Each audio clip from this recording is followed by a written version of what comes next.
ইয়াত আমি কিছুমান দৃশ্য দেখিছো এই দৃশ্যবিলাক হৈছে সমতলিক দৃশ্য ইয়াক সমতলত আঁকিব পাৰি এতিয়া চোৱা এই চিত্ৰকেইটা হৈছে গোটা বস্তুৰ চিত্ৰ ইহঁতক সমতলত আঁকিবলৈ কিছু অসুবিধা হয় ইহঁতি ঠাই আগুৰে ইহঁতক 3D বুলি কোৱা হয় এইটো এটা চুঙা লৈছো চুঙাটো এটা 3D বস্তু ইয়েটো ঠাই আগুৰি থাকে এইটো এটা ঘনকটো এটা 3D বস্তু ঘনকটোৰ তিনিটা দৃশ্য আমি চাবলৈ চেষ্টা কৰিছো ওপৰ দৃশ্য এইটো চোৱা ওপৰৰ পৰা দেখিবলৈ পিঠিখন ৰঙা হ'ব এইটো লগতে আমি চাইছো সন্মুখৰ পৰা ইয়াৰ সেউজীয়া পিঠিখন দেখা পাবা আৰু ইয়াক যদি তুমি কাখৰ পৰা চোৱা তেনেহলে কাখলৈ গলে দেখিবা ইয়াৰ হালধীয়া পিঠিখন গতিকে ইয়াৰ হালধীয়া পিঠিখন হ'ব পাৰ্শ্ব দৃশ্য যিকোনো গোটা বস্তুকে একেদৰে আমি তিনি ধৰণে চাব পাৰো সন্মুখ পাৰ্শ্ব আৰু ওপৰ দৃশ্য এই বেলনটো চোৱা এই বেলনটো ওপৰৰ পৰা বৃত্তৰ দৰে আৰু পাৰ্শ্ব আৰু সন্মুখৰ পৰা এটা আয়তৰ দৰে দেখা পাবা এইটো এটা শংকু লৈছো এই শংকুটো তোমালোকে ওপৰ দৃশ্য সন্মুখ দৃশ্য আৰু পাৰ্শ্ব দৃশ্য নিজে আঁকিবলৈ চেষ্টা কৰিবা আৰু এটা তোমালোকৰ বাবে উদাহৰণ লৈছো এই চাৰিটা ডাইস তিনিটা তলত এটা ওপৰত আছে তোমালোকে মন কৰিছা হালধীয়া ডাইসটো ওপৰত আছে ৰঙা দুটা আৰু নীলা এটা তলত আছে ইয়াৰ সন্মুখ পাৰ্শ্ব আৰু ওপৰটো চোৱাচোন সন্মুখৰ পৰা চালে ইয়াৰ মাজৰ দৃশ্যটো দেখিবা ওপৰৰ পৰা চালে ইয়াৰ প্ৰথম চিত্ৰটো পাবা আৰু কাখৰ পৰা চালে ইয়াৰ 3 নম্বৰ দৃশ্যটো তোমালোকে দেখা পাবা এখন কিতাপ লৈছো চোৱাচোন কিতাপখন যদি এনেকৈ থওঁ তেতিয়াহলে দেখিবলৈ কেনেকুৱা লাগিব হয়নে এতিয়া চোৱা ইয়াতে যদি ওপৰ দৃশ্য এটো হ'ব সন্মুখ দৃশ্য এটো আৰু পাৰ্শ্ব দৃশ্য এটো আমি যদি এটো আঁকিবলৈ যাওঁ তেতিয়াহলে এটো ওপৰ দৃশ্য এখন আকৌ যদি সন্মুখ দৃশ্য এটো এখন আৰু যেতিয়া পাৰ্শ্ব দৃশ্য হ'ব এটো এখন আমি কেইটামান গোটা বস্তুৰ তল শীৰ্ষবিন্দু আৰু কাষ জানিবলৈ চেষ্টা কৰো আহাচোন এইটো এটা ঘনক লৈছো ঘনকটো দেখিছা ইয়াতে তল কেইখন আছে তোমালোকে মন কৰা 1 2 3 4 চাৰিওফালে 4খন ওপৰত এখন 5 আৰু এফালে এখন 6 গতিকে ইয়াত তলৰ সংখ্যা 6খন শীৰ্ষবিন্দু কেইটা আছে এইকেইটা হৈছে শীৰ্ষবিন্দু 1 2 3 4 5 6 7 8 গতিকে শীৰ্ষবিন্দুৰ সংখ্যা 8টা কাষৰ সংখ্যা কেইটা আছে চোৱা 1 2 3 4 হয়নে 5 6 7 8 আৰু 9 10 11 12 গতিকে ইয়াত কাখৰ সংখ্যা আছে 12টা এতিয়া এটা আয়তীয় ঘনক চাও আহা এটো এটা আয়তীয় ঘনক ইয়াত তল কেইখন আছে ইয়াতো চাৰিওফালে 4খন তল দেখিছা আৰু ওপৰত এখন তলত এখন গতিকে কিমান হল 6খন তল শীৰ্ষবিন্দু কেইটা আছে চোৱা 1 2 3 4 5 6 7 8 শীৰ্ষবিন্দু আছে 8টা আৰু কাষ কেইটা আছে 1 2 3 4 5 6 7 8 9 10 11 12 ইয়াতে 12টা পালা এতিয়া এটা গোলক চাও আহা গোলকটো হৈছে ইয়াতে তোমালোকে যদি ভালকে চোৱা এই গোলকটো কি হৈছে কোনো চুক বা কাষ নাই ইয়াত মাত্ৰ তল এখন আছে এখন বক্ৰতল গতিকে গোলকত তল আছে এটা শীৰ্ষবিন্দু 0 কাষ 0 এতিয়া আমি এটা শংকু চাও আহা এটো এটা শংকু এতিয়া শংকুটো তোমালোকে মন কৰা তল কেইখন দেখিছা এখন তল আৰু এখন তল গতিকে ইয়াতে তল হৈছে 2খন শীৰ্ষবিন্দু কেইটা দেখিছা এটো জোঙা অংশ দেখিছা ইয়াতে শীৰ্ষবিন্দু এটা আৰু ইয়াতে কাষ ইয়াতে যদি তোমালোকে চোৱা এটো কাষ দেখিছানে এটো কাষ গতিকে কাষ আছে এটা বহুফলক বা পলিহেড্ৰন কি জানো আহাচোন এক বিশেষ ধৰণৰ গোটা বস্তু যিবিলাক বহুভুজীয় ক্ষেত্ৰৰ দ্বাৰা গঠিত ইয়াত সিধা কাষ থাকে আৰু এই কাষবোৰ এটা বিন্দুত মিলিত হয় যাক শীৰ্ষবিন্দু বোলে একিন মন কৰিবা এটোত বহুভুজীয় ক্ষেত্ৰ আসলতে বহুভুজীয় ক্ষেত্ৰবিলাকক তল বুলি কয় ইয়াত কেৱল বহুভুজীয় ক্ষেত্ৰৰ দ্বাৰা গঠিত হয় এতিয়া তোমালোকে চোৱা যে এটো দেখিছা এটা ঘনক ইয়াতে প্ৰত্যেকখন পিঠি একোটা বহুভুজ একোটা চতুৰ্ভুজীয়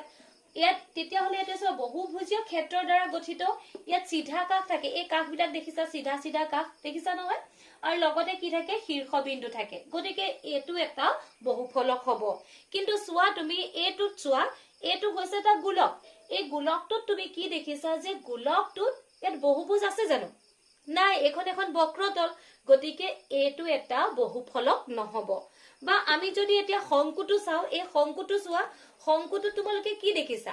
এইখন এইটো কি দিছে এটা বক্ৰতল এটোটো বহুভুজ নহয় গতিকে এটো এটা বহুফলক নহব আনহাতে আমি যদি চাও এটো আয়তীয়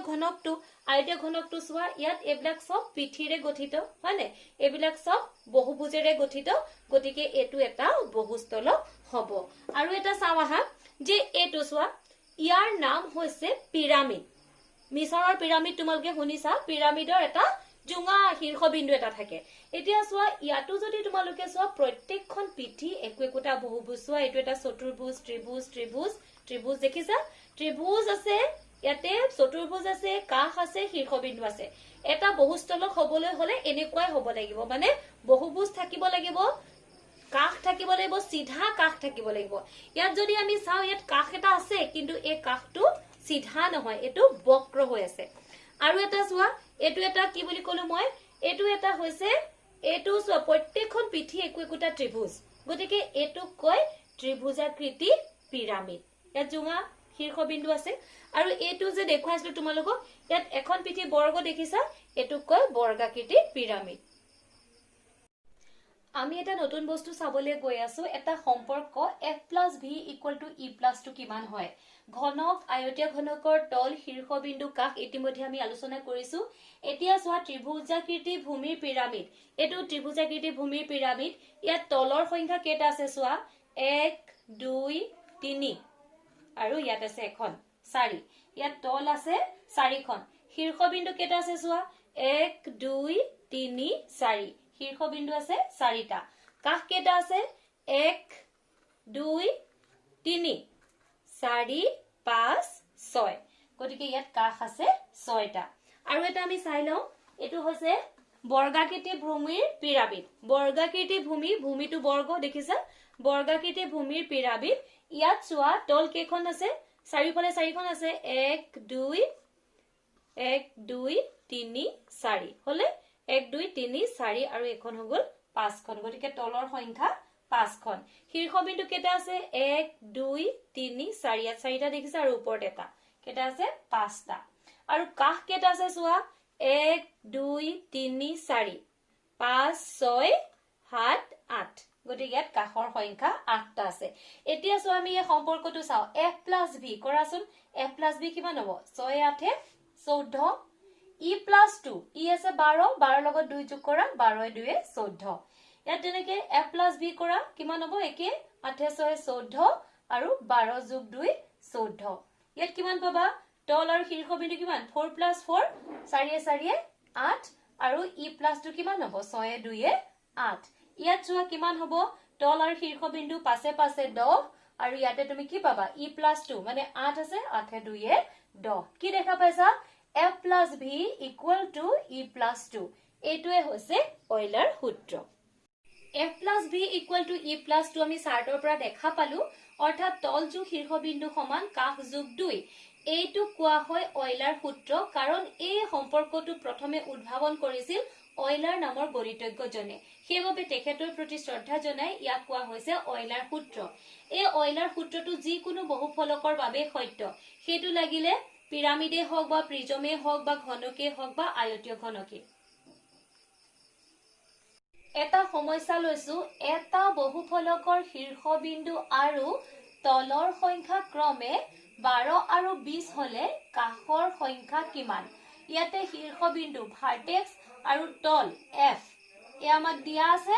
আমি কি উলিয়াব লাগে কাষৰ সংখ্যা অৰ্থাৎ h উলিয়াব লাগে দিয়া আছে শীৰ্ষবিন্দু v 12 তল f 20 কাষ e আমি উলিয়াব লাগে অইলাৰ সূত্ৰ মতে আমি কি পাও e + 2 = f + v ইৰ জায়গা দিয়ে বহিব +2 = f ৰ জায়গাত আমি বহাম 20 যোগ v ৰ জায়গাত বহাম 12 তেতিয়া হলে e + 2 যুগলটো কিমান হ'ব 20 + 12 32 হয়নে তো e = 32 + 2 টো ইফালে লৈ যোৱা -2 32 পৰা 2 গলে 30 এতেকে নিৰ্ণয় কাষৰ সংখ্যা হ'ব 30 আমি এতিয়া মানচিত্ৰ অধ্যয়ন কৰো আহা তোমালোকে অসমৰ মানচিত্ৰ বা ভাৰতৰ মানচিত্ৰ আঁকিছা ইয়াত এই মানচিত্ৰখন আঁকিছে মায়াই তাইৰ ঘৰৰ পৰা স্কুলৰ দূৰত্ব বা তাইৰ লগৰীয়াৰ ঘৰৰ দূৰত্ব বুজাবলৈ মানচিত্ৰ অন্য চিত্ৰতকে কিহত পাৰ্থক্য আছে চাবা যে মানচিত্ৰত কি হয় কিছুমান চিহ্ন ব্যৱহাৰ কৰা হয় ইয়াৰ উপৰি ইয়াত এটা নিৰ্দিষ্ট স্কেল থাকে হয়নে তো এতিয়া এই মানচিত্ৰখন আমি অধ্যয়ন কৰো চোৱা মায়াৰ ঘৰৰ পৰা পুথিভঁৰাল ইয়াতে তোমালোকে যোৱাচোন কিমান দেখিবা মায়াৰ ঘৰৰ পৰা পুথিভঁৰাললৈ 1 2 3টা ঘৰ পাৰ হৈ পেলাই পাইছেগৈ গতিকে মায়াৰ ঘৰৰ পৰা পুথিভঁৰাললৈ দূৰত্ব হ'ব 100 200 300 মিটাৰ প্ৰায় 350 মিটাৰৰ পিছত পুথিভঁৰাল পাবা এইখিনিতে এটা তিনিআলি হৈছে ইয়াৰ উপৰি অলপ দূৰ গৈ পেলাই তোমালোকে আৰু এটা তিনিআলি পাবা এই তিনিআলিৰ চুকতে বিদ্যালয়খন আছে বা বিদ্যালয়খনৰ এই তিনিআলিটোৰ পৰা সিধা এইফালে আহি থাকিলে তোমালোকে এইখিনিত কি পাবা আহি আৰু এটা তিনিআলি পাৰ হৈ পেলাই দীপৰ ঘৰ পাবা বা এইখিনিতে তোমালোকে টাৰ্নিংটো লৈ এইফালে আহিলে পাবা এভাগ মন্দিৰ বা এই টাৰ্নিংটোতে কি আছে এটা সভাঘৰ আছে আৰু এই বিদ্যালয়খন পাৰ হৈ তাৰ পিছৰ তিনিআলিটোৰ চুকতে বজাৰখন আছে গতিকে ইয়াত চোৱা ইয়াতে দিশবিলাকো দেখুৱা হৈছে উত্তৰ দক্ষিণ